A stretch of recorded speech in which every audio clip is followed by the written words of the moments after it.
I want to speak to you today about my work over the past 10 years.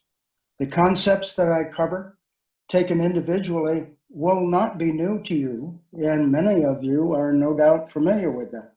I do believe, however, that the interaction and codependencies among approaches I'll discuss can generate better clinical outcomes, both for individuals and for humanity. But before I begin, a word about this occasion.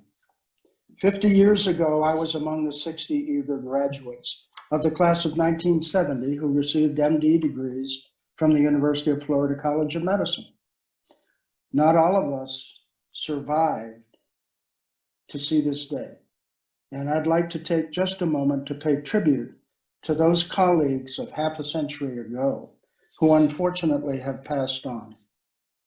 Jim Harbin passed 6 years after graduation, followed by Dr. Ernie Farrell in 1980. 38 years after graduation, Steve Hebert passed. Then my friend and ex-roommate Dennis Fielder died in 2011. Joan Wood passed in 2011 also, and my lab partner, John Kingsley, passed in 2014, as did Stan Wallace that same year. Sandy Hamilton then died in 2016, and Steve Halpert in 2017. Our beloved class wit, Bruce Bueller, passed away in 2018, Don Grantham last year, and Dr. Ken Wood earlier this year. We've lost a fifth of our class, but they live on in the lives of the patients they treated and the contributions that they made to the art and science of medicine. Now, I realize that all University of Florida Medical School classes are special, but the class of 1970 had a little something extra. Actually, it had a big something extra. Our class graduated the first Black American medical students, two men who served as pioneers and went on to stellar medical careers, Dr. Reuben Brigady and Dr. Earl Kopman. They paved the way. And as I'm sure it's been for each of you, the medical education experience at the University of Florida lent me the foundation and the preparation for every career challenge that followed. Professionally, I have never felt inadequately prepared, thanks to my University of Florida medical education. I always had those kind but demanding teachers hovering figuratively on my shoulder, especially the great Smiley Hill, Mel Greer, Jake Taylor, Yasha Kewitz, Bill Enneking, and so many more. And I want to dedicate this lecture to the most important person in my life. Sue and I were married in Gainesville halfway through my sophomore year in med school. She's been my supporter and my guide ever since, a life partner who continues to be my muse. We both wish we could have been with all of you in Gainesville today. So, what qualifies me, a plastic surgeon, to talk about digital health and a systems engineering approach to healthcare delivery? 5 experiences over the first 40 years of my medical journey shaped the last 10 years that I'll discuss with you today. First, during my plastic surgery residency at Stanford, I became heavily involved in a not-for-profit called Interplast, the oldest volunteer organization providing reconstructive surgery to people, mostly children, in developing countries. That actually continued for 42 years. I quickly came to understand firsthand that much of the world's population has inadequate access to even rudiments of modern healthcare delivery. Second, over nearly 20 years, I established and managed 2 reconstructive surgery practices and a nationally accredited outpatient surgery center. Third, as a result of protein chemistry research on the collagen molecule while I was at Stanford, I made a lab discovery that resulted in my first medical device patent. As head of clinical and regulatory affairs at the company I founded, I had the good fortune to design and oversee the clinical trials, resulting in the first successful FDA pre-market approval of a Class 3 medical device in the US, injectable collagen. Fourth, I left the US to establish a Swiss-based medical device company that included developing the global informatics system that Dean Tyndall mentioned for registration, tracking, post-market surveillance, and adverse event reporting for implantable medical devices. That served as the strong introduction to healthcare information and health information technology. Two other IT companies followed. Then, my most enlightening experience occurred in 2009. I became a patient with a diagnosis of prostate cancer. What an awakening to the realities of the state of our health system from a patient's point of view. So during my recovery, I determined to use my array of healthcare industry experiences and connections to create a clinic in the cloud, to enable quality healthcare, to scale globally, and to take advantage of technology to accomplish that goal. Today's topic is integrated digital care and P4 medicine. This is not a lecture on treatment of specific conditions. Instead, I want to articulate a set of interrelated concepts and a framework in which they can be executed so that medical care, especially primary care, can be leveraged to optimize outcomes faster, better, and more cost effectively than ever before. I'm confident the specialists will also be able to apply their own constructs to the principles that I intend to outline. So I'm going to discuss the rationale and the framework for integrated digital care and the principles underlying digital care delivery, whether in person or virtual. How this integrated digital care paradigm supports P4 or systems-based medicine. I'll touch on some of the risks and risk management for digital healthcare delivery, and also some of the potential economic impacts of that discipline. So let's define a few things. First, integrated digital care. It's allegorical. The first integration is that of technology, but it must support the care process, whether the care is delivered in person or virtually. The second integration is that of the patient themselves, enabling meaningful participation in one's care. Integration of care team functionality for collaborative care among disciplines and support teams for multidisciplinary treatment planning and collaborative care. Of course, integration of evidence-based best practices is essential. Clinical decision support based on data analytics and AI routines is becoming available more and more for everyone in practice. And integration of individual and population health analytics in order to drive that cycle of continuous outcome improvement that we all seek. Let's define systems medicine in the following way. It's an interdisciplinary field of study that looks at the systems of the human body as part of an integrated whole, incorporating biomedical, physiological, mental and behavioral, and environmental interactions. Systems medicine draws on system science and systems biology and considers complex interactions within the human body in light of, for example, patient genomics, proteomics, microbiomes, and behavior and environment. P4 medicine is a conceptual offshoot of systems-based medicine. The term P4 medicine was coined by Dr. Leroy Hood here at the Institute for Systems Biology in the US and his counterpart Charles Alfray at the European Institute. P4 medicine stands for first, predictive, utilizing genomics, microbiomics, proteomics, and other omic data, psychophysical monitoring, predictive analytics to predict the future likelihood of disease in an individual. The second P is preventive, Based on prediction, one can then invoke strategies to prevent the occurrence of an anticipated disease. And when disease does occur, the third P, personalizing the care by tailoring the treatment of the disease to the highly personal characteristics of each individual patient. And finally, the fourth P, participatory, deliberately engaging the patient in care collaboration and data sharing to drive that continuous outcome improvement process for all patients.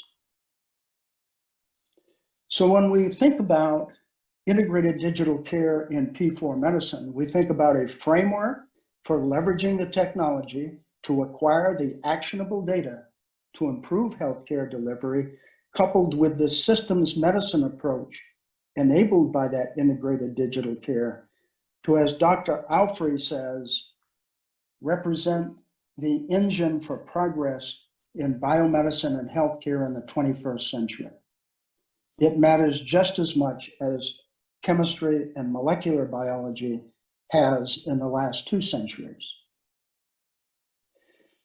Before I start describing the pathway we've taken in developing integrated digital care, let me share with you 6 major drivers of change in healthcare that are occurring today that I think pave the way from what I'm about to discuss. The first one is the societal burden of chronic disease. We spend $3.2 trillion more or less in on healthcare every year in the US. 86% of that healthcare spend, the highest in the world by far, is for persons with 1 or more chronic diseases. In fact, for persons with 5 or so chronic diseases, 35% of US healthcare goes to that small segment. The second driver is the explosion of consumer-facing medical technologies. Home monitoring devices, for example, this one from Body Metrics with multiple measurements. Fitness trackers and smartwatches becoming ever more sophisticated. Other wearable sensors, even those that are adhered to the skin. Implantables such as pacemakers, defibrillators, artificial pancreases, and of course, interactive IoT hubs that are now turning to medical use. Consumers are becoming oriented to medical technology, which brings the third driver of change, the patient as a healthcare consumer. My friend Robin Farmarian has written the book, The Patient as CEO of Their Own Healthcare. Other books such as The Patient Will See You Now and so on, as well as the aspect of being monitored and graded by our patients with health grades. It increases the demand for more convenience, more transparency, more choice, and more personal attention. And this trend will not subside, it will only get stronger. The fourth is professional shortages in primary care and mental health. We are in a rather desperate situation. If you look at this map of the United States, the yellow, the orange, the blue areas are all areas of healthcare shortage. 80 million Americans have inadequate access to primary care. Another 115 million of us have inadequate access to mental and behavioral health. It's predicted we'll have a 55,000 primary care physician shortage by 2032, and 35,000 just in the next 5 years in mental and behavioral health. The fifth driver is the emergence of value-based care as a payment paradigm. We know about MACRA and MIPS based on clinical quality measures. Interestingly, of the 325 or so CQMs, not a single one asks, is your patient getting better, getting worse, or staying the same? But that day is coming. Payment tomorrow, I predict, will be based on risk-adjusted outcomes reporting, because we will have the capability to create those reports. So management and optimization of outcomes and reporting those results will be required for value-based payment in the future, my prediction. And the final driver, we know all too well, SARS-CoV-2 and its disease, COVID-19. It has allowed several genies to escape the bottle. Number one, the lift on regulatory restraints on telemedicine, the relaxation of jurisdictional restrictions on licensure, the acceptance of virtual care by large numbers of people, and the recognition that virtual care can be an economic boost to doctors. So now these drivers have been set. What does integrated digital care look like? Let me describe the ecosystem that we have built and continue to build. First is remote patient monitoring. That is acquisition of daily patient physiologic data, generation of alerts and notifications, along with predictive analytics to allow early intervention. The second component, virtual visits anywhere through a clinic in the cloud, on demand or scheduled, meeting at distance the standards of an in-person exam. The third is care continuity services. That is the frequent patient communication between office visits and the coordination of care up and down the acuity ladder in a logistical sense. Fourth, bringing in the patient through sophisticated patient portals for self-management, for continuing to amass information, for self-monitoring, and patient-driven care participation. And then, of course, patient data analytics, both predictive and outcome-based. These in concert are designed to allow us to better manage outcomes and to optimize them. Let's look at a very simple integrated digital care cycle that we have put into place. Imagine a patient at home or in a remote clinic with or without a medical assistant on site. And that patient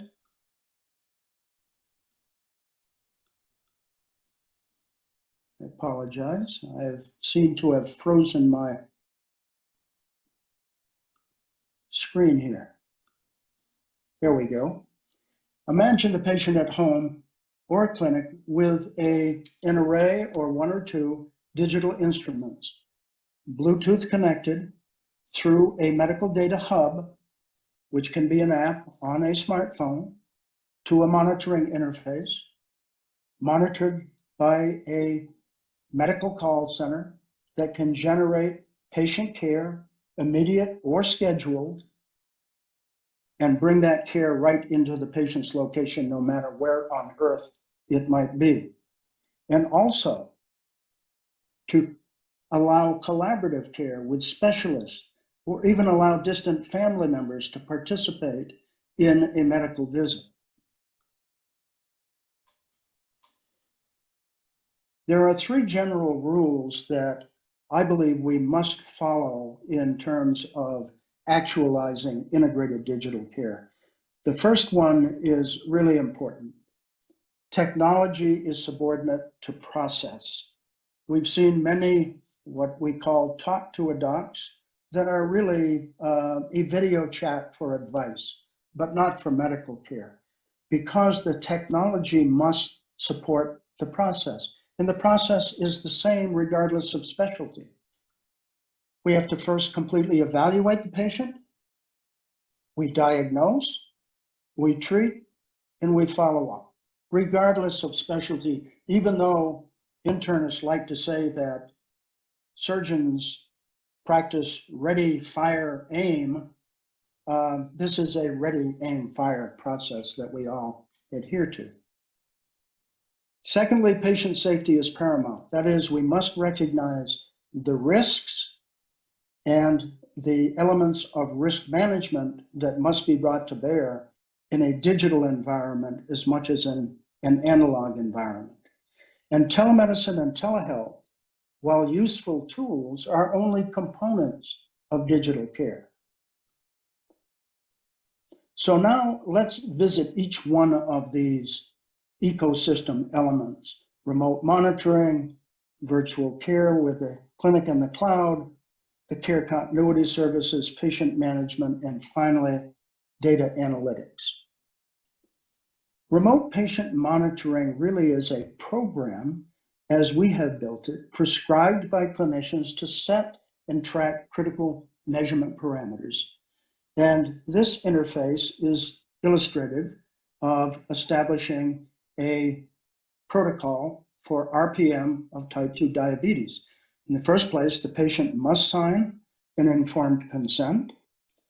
The parameters are established by the clinician, including the instructions and the particular measurements to be taken and when. We track according to the minutes of interactive contact with the patient every month.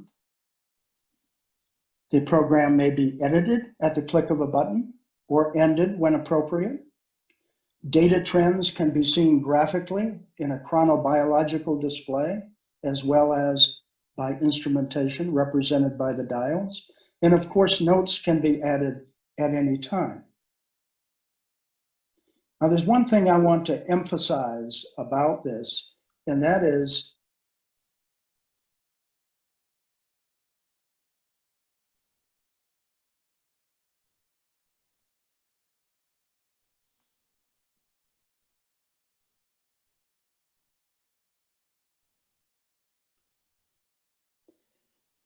the point there is that remote patient monitoring is a tool, it's a modality. It enables clinicians to intervene early, but it is not an isolated exercise. It has to be coupled with intervention. So imagine the course of reactive medicine as we've practiced it for many, many generations. And the trajectory of chronic disease gets out of hand often, resulting in emergency department visits, hospitalization, and even death. But if we bring RPM into focus, we respond and we intervene early, then that trend line can be altered and patient restabilized without the crisis. So integrated digital care, beginning with RPM, adding predictive analytics and care coordination, plus early intervention, generates crisis avoidance, which in turn provides for better outcomes and the potential for massive cost savings. So who are candidates for RPM? Well, anyone with a chronic disease, really. We've seen this graph before, but there are the big three, and these are the big three worldwide. We spend more than $550 billion a year in the United States on cardiovascular diseases, such as congestive heart failure, high blood pressure, peripheral vascular disease.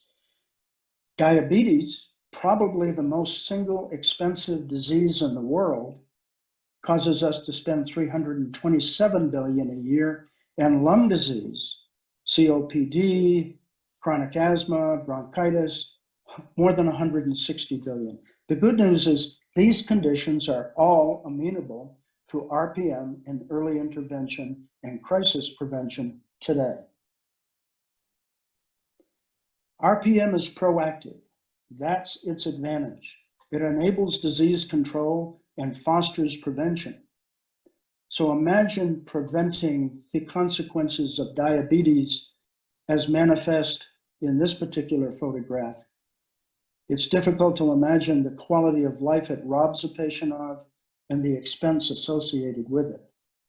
So controlling A1C by monitoring blood glucose and bringing A1C back to normal with engagement of the patient, which RPM does better than any other modality we deploy, can prevent the peripheral neuropathy, prevent that diabetic retinopathy, the renal impairment, the cardiomyopathy, and the associated depression.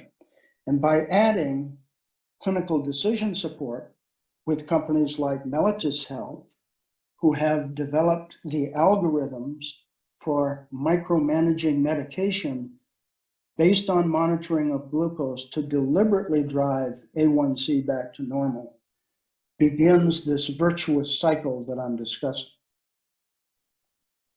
Now let's touch on the care delivery, a clinic in the cloud, intimately integrated with the RPM and other components. In the first place, it has to be 100% cloud-based. That is, no installed software on any computer. This allows global scalability of healthcare delivery. It can operate on any operating system, on any PC, laptop, tablet, smartphone. It is internet dependent, but not with great bandwidth demands. A megabit per second up and down is very complementary to delivery of care. And it's browser accessed in any HTML5 compliant browser, whether it's Chrome, Safari, Firefox, Edge. Also, of course, HIPAA and high-tech compliant, as well as for international standards of privacy. Really, we can look at this clinic in the cloud as an operating system for healthcare delivery. Like any operating system, it has an enormous number of features built into it, such as patient enrollment, scheduling, calendaring, dynamic documentation, and so on, as well as capture of remote vital signs through e-diagnostic devices, medical images from PAC system and cameras, ECG, spirometry, all of those tools available at the fingertips of the practitioner, as well as the ordinary tools of prescribing and ordering and even ECG analysis, decision support, voice annotation, and inherently the regulatory requirements that are manifest in healthcare, as well as the ability to document in standardized fashion and set up coding and billing. But most important, perhaps, from a clinical point of view, is optimizing workflow and ease of documentation. So this is the provider's workspace, whether in person or at distance. It contains instant access to the full medical record at the click of a button, dynamic exam progress documentation, the capture of distant vital signs and other important alphanumeric data that's actionable and right in front of the provider instantly in real time. Images from cameras and PAC systems that can be annotated and dropped into the chart. Stethoscope sounds, ECG tracing, spirometry data. In the main window, all manner of cameras for ordinary photographs, live ultrasound, endoscopy, laser retinoscopy, and many other uses. And then the tools that we would expect for care delivery, e-prescribing, lab and image ordering, bringing in specialists, one or more, for collaboration and care planning, mental health assessments, multimedia patient education that can be pushed to the patient portal, and of course, remote monitoring by prescription, as we've discussed. Number 3 in that ecosystem is, in my mind, the mortar, the glue that holds everything else together, and that is care continuity services. Imagine a monitoring center, a medical call center, staffed by nurses, watching hundreds and thousands of patients' RPM notifications and alerts, and being able to triage and respond to them. Chronic care management. Very importantly, patient advocacy and agency, according to the patient's social determinants of health, matching them with people who know their environment, who relate to them person to person, who have medical credentials, medical assistants, nurses, and so on, to advocate for the patient and to conduct care coordination and logistics between visits as necessary. And of course, patient participation relies on an integrated, interactive patient portal. That patient portal has many attributes that facilitate a patient's journey, such as being able to schedule their own visits, conduct virtual visits, have a healthcare information exchange capability, to view prescribed medical education, to self-monitor at home with watches, fitness devices, and so on, and gather that data in the portal, to, of course, conduct RPM through the portal, and to avail themselves of care continuity services as well as cost transparency in healthcare, something new and very necessary. But we can't forget the advent of the Internet of Medical Things. Many of you have Amazon and Alexa sitting at home. Companies like Orbita are developing interactive skills so that a reminder, it's time to check your blood pressure, Nancy. Yes, and then voice recognition and voice print authenticates that person and assures the integrity of the transaction. Likewise, medication management, asking Bill if he's having any side effects. If he is, being able to schedule an exam expediently. With urgent care, for example, if there's a voice alteration suddenly in a patient and they are unable to respond appropriately, then suggestion to elevate the care to a different level can be very useful. And of course, this is all modulated through monitoring and care delivery as governed by the Care Continuity Service Center. And then there's data management, finally. Data management and analytics. I don't want to get really geeky here, but a few data terms are useful just to put things in context. We all know about most of these. HL7 is the international standard for transfer of clinical data and administrative data between software applications. An offshoot is FHIR, Fast Healthcare Interoperability Resources, a set of protocols for enhancing the interoperability aspects of HL7 data.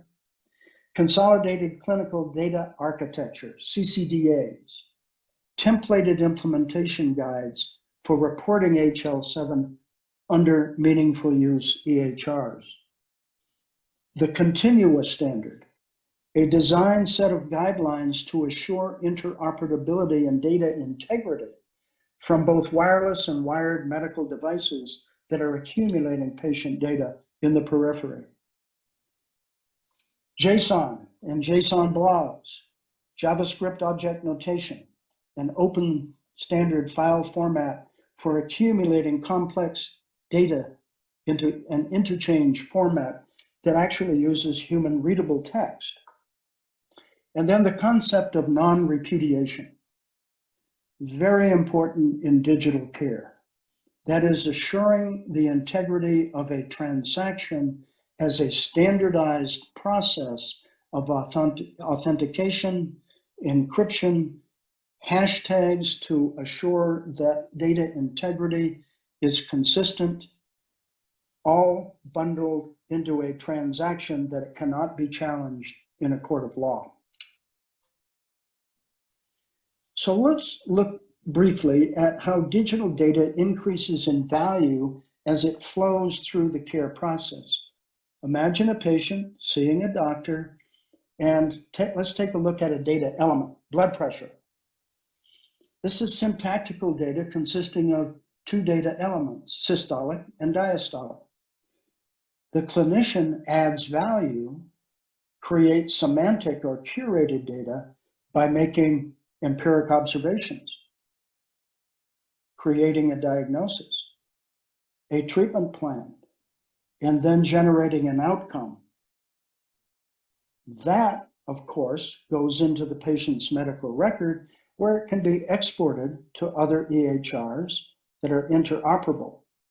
But just as importantly, it can go into the large data lakes that are amenable to artificial intelligence, machine learning, natural language processing to drive predictive and outcome analytics.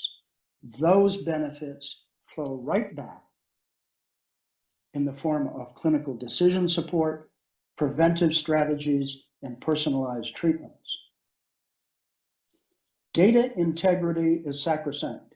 We as clinicians look for actionable data, but we have to trust that data. So the continuous standard, which packetizes information from remote devices, has a standard set of data elements that make that data of integrity and reliability. It flows right into our clinical interface through the data hubs, where it can be made FHIR compliant and human readable by taking that exam summary and creating a CCDA that maintains that data integrity and makes it transportable. So the original data, its continuity and its completeness is assured. And then, using facilities like JSON, we can optimize the continuity and the care and the analytics. Imagine an array of interactive data sets where each transaction is reassembled in the form of a JSON element called a JSON blog, and even adding outcome aspects to the various elements of the clinical visit and transaction and encounter, and then being able to carry them forward in a care delivery timeline, concatenate them as we go. What that does for us with the appropriate data architecture and the transactional integrity that's inherent, we can now begin to realize blockchain data distribution, which leads to universal interoperability. So imagine blockchain encoding and transport in each of these data sets being transactions accessible to any EHR. This will make patient treatment and facilitated on a global basis. So let's go back to P4 medicine and take a look and summary at what we've been saying. If we apply systems medicine to the chronobiology of care, it evolves over a lifetime. And it begins with the genome, which can even be captured in utero with amniocentesis.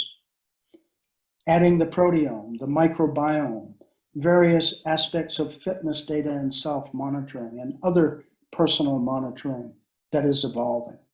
Coupling that with RPM when necessary, virtual visits, and care continuity services, even as we get older and we have RPM formally prescribed and our visits become more frequent, we generate the data and the feedback loop to improve care systematically.